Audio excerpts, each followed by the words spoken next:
Welcome to Vaudeville, the birthplace of modern entertainment. We will journey through the dazzling world of America's first mass entertainment phenomenon, where comedy, music, dance, and spectacle converge to create the foundation of modern show business. This video is brought to you by the Series of Thoughts team. We begin with Chapter 1, The Origins of Vaudeville, From Variety to Respectability. Early variety shows emerged in the mid-1800s in rowdy concert saloons, catering mainly to working-class men. P.T. Barnum's American Museum legitimized mixed-act programming. However, these beginnings were rough, featuring bawdy humor and risky content, far from the respectable entertainment vaudeville became.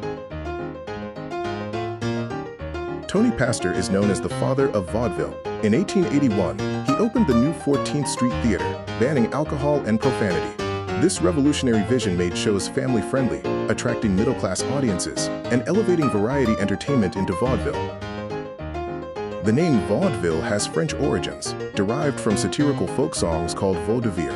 It was adopted in America to describe light, varied entertainment and evolved by merging elements from minstrel shows, burlesque, and music halls. We move on to Chapter 2, the Vaudeville Boom, a national phenomenon.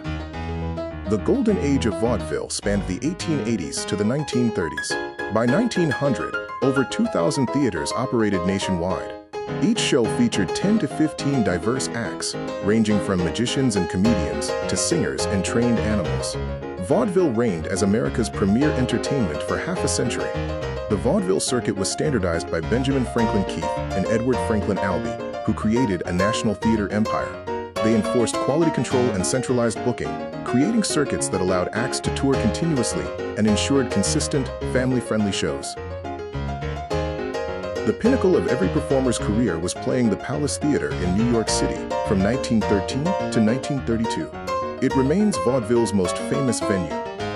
Vaudeville attracted a diverse audience: immigrants, the working class, and the middle class, making it a democratic entertainment space. Acts reflected various ethnic backgrounds, helping to bridge class and racial divides by bringing diverse people together. Chapter 3 focuses on vaudeville's star performers and signature acts. Vaudeville launched many comedy legends. W.C. Fields began as a juggler and developed his comedic persona on stage. Will Rogers combined rope tricks with social commentary. The duo Burns and Allen perfected their famous routines before moving to other media. Fred and Adele Astaire revolutionized dance in vaudeville. U.B. Blake brought ragtime and African-American musical traditions to the mainstream. The Nicholas brothers dazzled audiences with their acrobatic tap dancing, influencing generations of performers. Vaudeville featured trailblazing women like Fanny Brice, who blended comedy and pathos, Sophie Tucker, known for her bold, brassy performances, and Molly Picon, who brought Yiddish theater to American stages. African-American stars, despite segregation, found opportunities in vaudeville. Burt Williams became the first black superstar, and S.H. Dudley and his Smart Set created popular musical comedy troupes. Vaudeville offered a path to national recognition and financial success. Burt Williams, seen here circa 1910, was forced to navigate complex racial dynamics, sometimes performing in blackface to reach mainstream audiences. This highlights the difficult compromises performers made during the era. Chapter 4 explores vaudeville's influence on film, radio, and television. Vaudeville acts formed the basis for new media. Silent films borrowed slapstick from the stage. Radio adopted the variety format, and early TV shows, like The Ed Sullivan Show, directly inherited vaudeville structure, showcasing diverse acts to mass audiences. Vaudeville declined following the introduction of the talkies in 1927, which offered sound and visual spectacle. The Great Depression also made free radio and cheaper movie tickets more appealing. By the 1930s, most theaters closed or converted to movie houses. Vaudeville's legacy endures through the establishment of the star system and modern celebrity culture. The variety format lives on in shows like Saturday Night Live. Performance techniques like comedy timing and physical humor are still taught today. Chapter 5 delves into vaudeville's cultural and social impact. Vaudeville mirrored America during rapid urbanization and immigration. Its acts reflected city life and cultural collision, helping to normalize diverse cultures.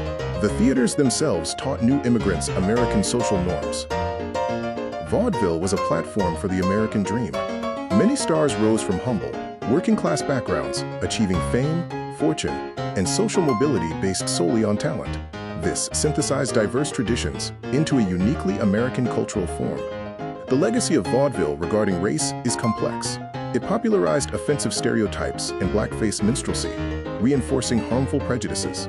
Yet it also provided unprecedented visibility and economic opportunity for minority performers during an era of severe discrimination. We now look at Chapter 6, Iconic Vaudeville Acts and Their Stories. The Marx Brothers honed their anarchic comedy style and distinctive personas through years on the vaudeville circuits. Their impeccable timing and ability to ad-lib made them legends, revolutionizing film comedy in classics like Duck Soup. Eddie Cantor, known as the Banjo Eyes' star, was a vaudeville virtuoso who achieved multimedia success across Broadway, radio, and film. He also used his fame for charitable work during the Great Depression. Fanny Brice, the original Funny Girl, was a comedy queen who blended humor with pathos.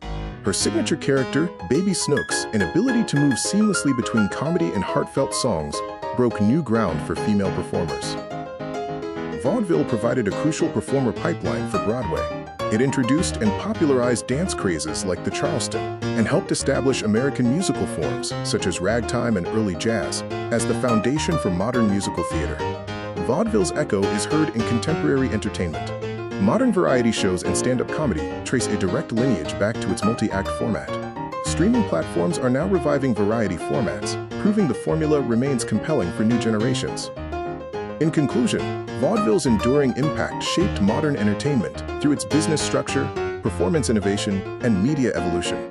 It democratized culture and embodied the spirit of innovation, laying the groundwork for how we connect and enjoy entertainment today.